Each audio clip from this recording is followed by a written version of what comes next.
Ver um corpo encontrar seu movimento.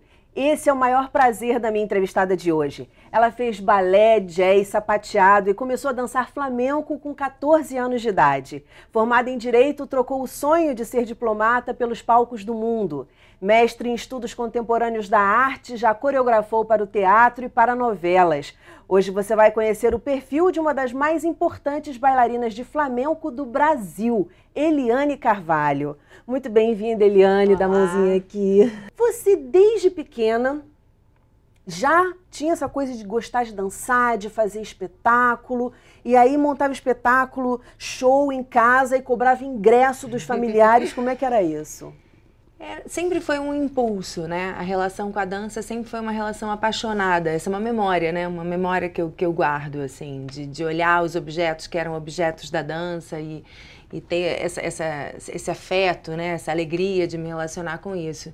E aí eu tinha um amigo, a gente se juntava aos domingos, pegava os vinis e coreografava. Ele queria fazer o figurino e a direção e eu só queria dançar, então dava muito certo. A gente montava os espetáculos e cobrava ingresso para comprar mais material para fazer mais figurino. E a família entrava na pilha, dava super apoio, né? Aquelas crianças ali de 6, 7 anos, animadas.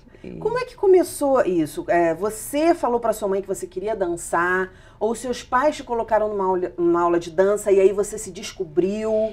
Eu acho que foi um pouco de tudo, né? Porque normalmente os pais colocam as meninas para fazer balé e eu acho que fui mostrando que gostava muito. Mas nesse momento eu tenho uma memória frágil, assim, disso, que eu gostava muito, mas não era uma coisa que me tomava ainda, assim, que eu pensava que seria... Não tinha naquele momento essa consciência de que seria o que eu gostaria de fazer, né? Era um lugar de felicidade. Sim. Quando eu fiz flamenco mesmo pela primeira vez, que eu senti que ali tinha alguma coisa, assim. Como é que foi essa sua paixão pelo flamenco? Porque você foi assistir uma aula de dança afro. Que eu fui fazer uma aula aberta. Como é que foi isso? Porque nada a ver uma coisa com a outra. Nada a ver. Mas como eu sempre gostei de dançar, as pessoas sempre me convidaram para esse tipo de evento, né? Então, uma companheira convidou para esse evento, eu fui lá. E ao final, eu não lembro bem se era ao final ou antes, tinha essa aula que, na verdade, não era de flamenco, que eu fui descobrir isso anos depois, era uma aula de dança espanhola, que é bem diferente do flamenco, e fiquei apaixonada, e fiquei com um pouco de vergonha de voltar, porque já estava começado, né, E aí voltei e me apaixonei, nunca mais saí. O flamenco é um dos principais símbolos da cultura espanhola, mas não é uma dança, não é a dança espanhola, como você mesma falou agora, nem a dança cigana. Como é que surgiu essa dança? Como é que surgiu o flamenco? Bom, tem milhares de histórias para essa pergunta, né? Assim, tem até na França, eles têm uma cátedra na universidade que chama flamencologia, assim. Então tem os flamencólogos. Então tem várias teorias sobre como que esse caldeirão foi sendo formado, né? Porque a cultura espanhola sempre esteve lá, né? O folclore espanhol pertence, né, àquela história, a história daquele país. E o flamenco foi uma coisa que surgiu na Andalucia, que é no sul da Espanha, da mistura da presença dos árabes que estavam lá. Dizem que havia uns indianos, que eram ciganos, que também estavam nesse caminho, e o povo do sul da Espanha com o seu temperamento. Então, uma mistura, né, de vários povos que têm em comum uma coisa da perseguição, né? Judeus também, Judeus também.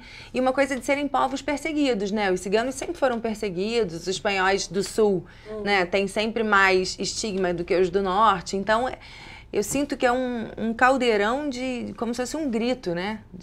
Sim, você sabe o que o flamenco me lembra? Uma viagem meio, uma loucura, me lembra um pouco do blues.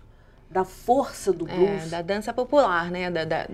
Daquele grito, né? Dessa força. Você falou agora de perseguição, me lembrou, porque o blues tem a ver com os navios negreiros, né? Com os negros vindo pro norte, para a América do Norte. Uma força que vem da manifestação popular, né? Que depois ela pode ir para os teatros, ela pode ganhar outros contornos mais elaborados, mas ela tem vigor da onde ela surge, né? Ela tem como o sapateado americano também. Ele veio também desse lugar. Depois ele foi, né, ganhando outros contornos. E por que você acha que o flamenco te tocou tanto? Eu acho que é essa relação com a visceralidade, sabe? Com o corpo como volume, assim, que você, para dançar flamenco, você tem que estar inteiro mesmo ali naquele momento. Essa urgência, essa emergência, isso me tocou muito e me toca hoje em dia também, sabe? Você precisa de todo o seu corpo, toda a sua alma para estar ali.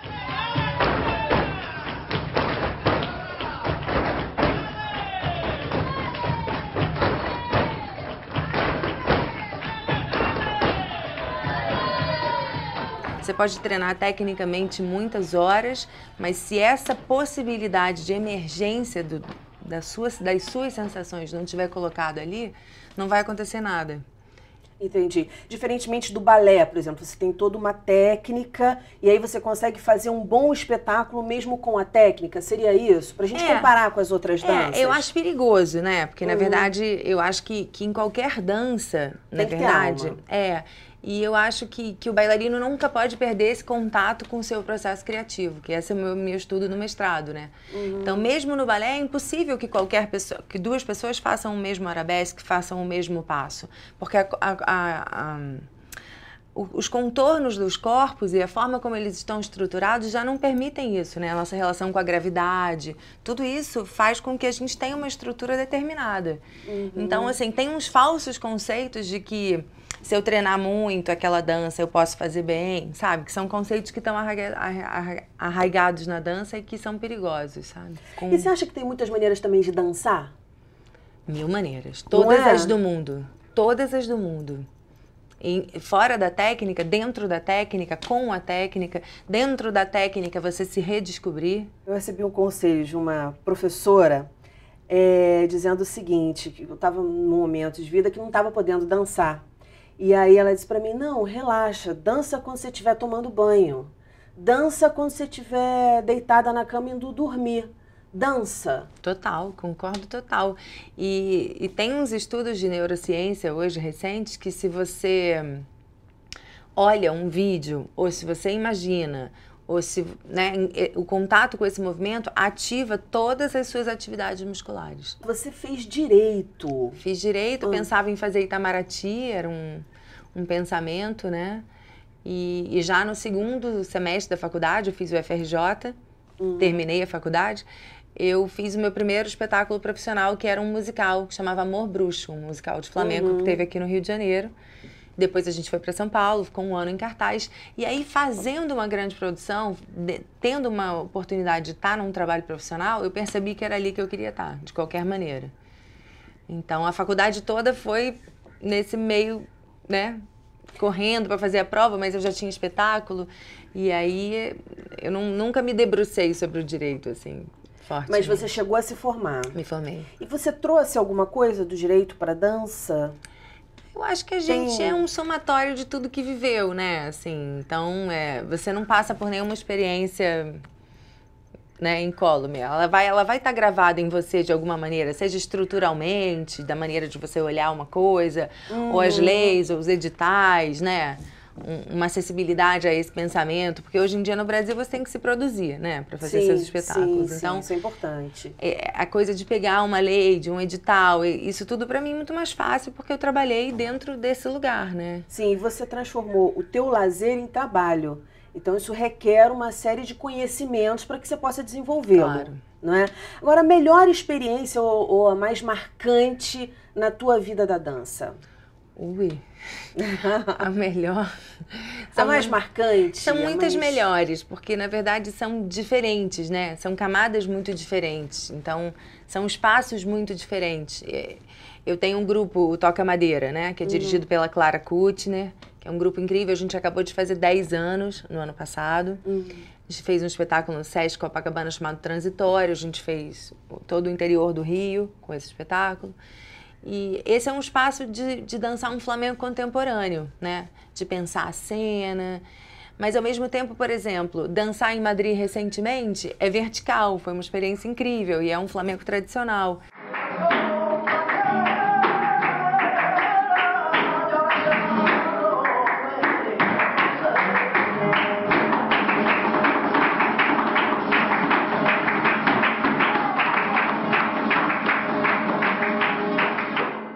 são experiências de natureza muito diferentes. Ou montar a minha performance de dança contemporânea no meu mestrado, são caminhos muito diferentes, né? Sim, e você diversificou bastante, né, Eliane? Porque, assim, você saiu do direito, foi ser bailarina, professora, aí depois você abriu a sua academia, fez vários espetáculos, trabalhou para teatro, trabalha para novela, quer dizer, você diversificou bastante e tem que ter coragem para poder tomar esse rumo. Você teve algum momento que você falou assim, caramba, minha paixão ou o dinheiro, como geralmente as pessoas lidam quando fala de arte? Foi acontecendo. Não teve esse momento de verticalização, na verdade. O fluxo foi acontecendo e aí ele...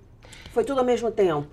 Existiam tantos trabalhos e eu estava tão bem e tão plena ali que não houve esse momento dessa dúvida por isso, assim, porque...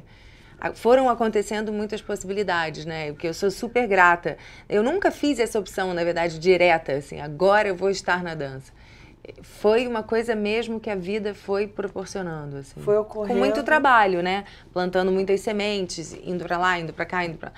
E aí, nesse entrelaçamento, né? As coisas foram acontecendo. Aí você falou que um dos seus maiores prazeres era ver um corpo encontrar o próprio movimento. E com isso você quer dizer que ninguém é incapaz de dançar. Com certeza, com certeza. Cada um tem sua dança. Mas aquelas pessoas que se sentem duras, falando assim, caramba, não vou conseguir, não é pra mim. Eu acho que é uma questão de você saber encontrar, primeiro de tudo, tomar consciência do seu próprio corpo, né? Que hoje em dia é uma coisa difícil, porque...